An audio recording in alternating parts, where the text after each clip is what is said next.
Assalamualaikum warahmatullahi wabarakatuh. Apa khabar anak-anak murid Ustazah hari ini? Ustazah harap semuanya dalam keadaan sihat. Baiklah, hari ini kita teruskan PDPR kita untuk pelajaran Jawi. Ustazah harap di hadapan anak-anak sekarang ada buku teks Jawi dan aktiviti. Dengar dan fahamkan penerangan mengenai tajuk kita pada hari ini. Okey, kita dah masuk unit yang kelima, muka surat 48, tajuk rangkai kata majmuk yang ditulis secara terpisah, ya. Terdapat kata majmuk yang ditulis secara terpisah, ya, iaitu dua perkataan.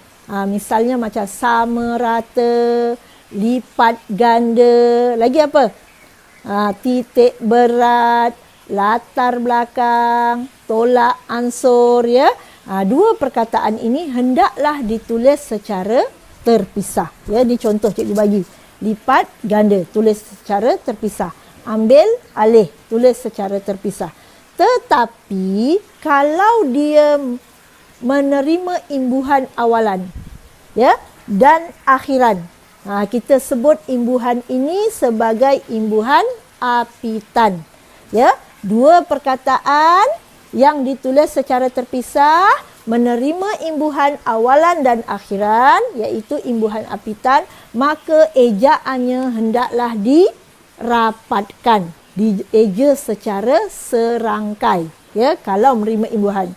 Kalau tak terima imbuhan, ejaannya seperti ini, ya, ejaannya ditulis secara terpisah.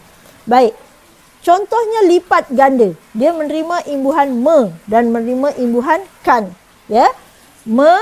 Melipat, tengok, ta dengan ga sambung. Ni kan asalnya berpisah. Ni ta dengan ga sambung. Melipat gandakan, ya, ditulis secara serangkai. Contoh yang kedua cikgu bagi, ambil alih. Dua perkataan, satu ambil, satu lagi alih, kan? Okey, dia menerima imbuhan peng dan nun. Sebutan dia jadi pengambil alihan. Cuba tengok di sini. Apabila perkataan itu suku kata tertutup, awalan dia suku kata tertutup, ya. Am, alif, mim. Sebutan dia am, suku kata tertutup berawalan dengan huruf alif. Apabila menerima imbuhan peng, maka alif ini gugurkan dulu. Gugurkan dulu alif. Ya, jadi terus tulis kepada huruf mim. Sebutan dia pengam. Kita tak sebut pengam, kita sebut pengam. Jadi alifnya gugur. Pengambil.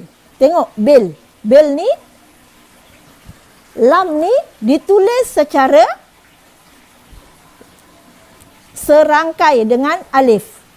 Kita tulis sambung. Lam dengan alif jadi sambung. Perlu letak hamzah tak? Tak perlu, ya. Jadi pengambil alifnya di sini. Alihan. Ya. Pengambil alihan ditulis secara serangkai, ya. Contoh-contoh lain lagi apa?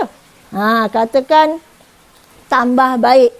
Penambah baikkan. Menerima imbuhan pe dan an.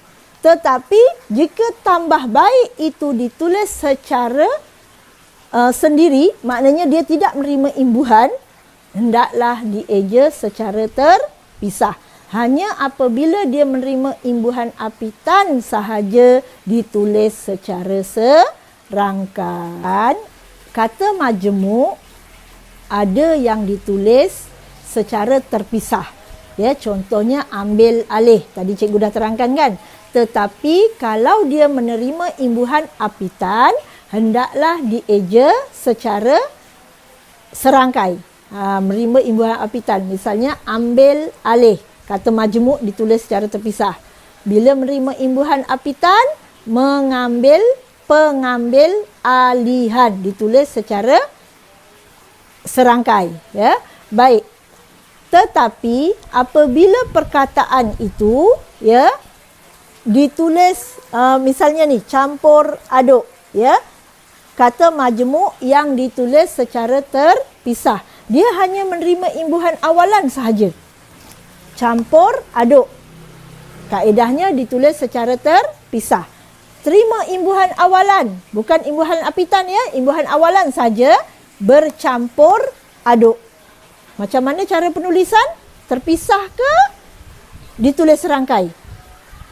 Betul, pandai, ditulis secara terpisah ya. Tu kalau dia menerima imbuhan awalan sahaja. Yang ni pula cuba tengok contoh yang kedua, daya serap. Kaedahnya kata majmuk yang ditulis secara terpisah ya. Bila dia menerima imbuhan akhiran saja. Depan tak ada imbuhan, imbuhan belakang saja.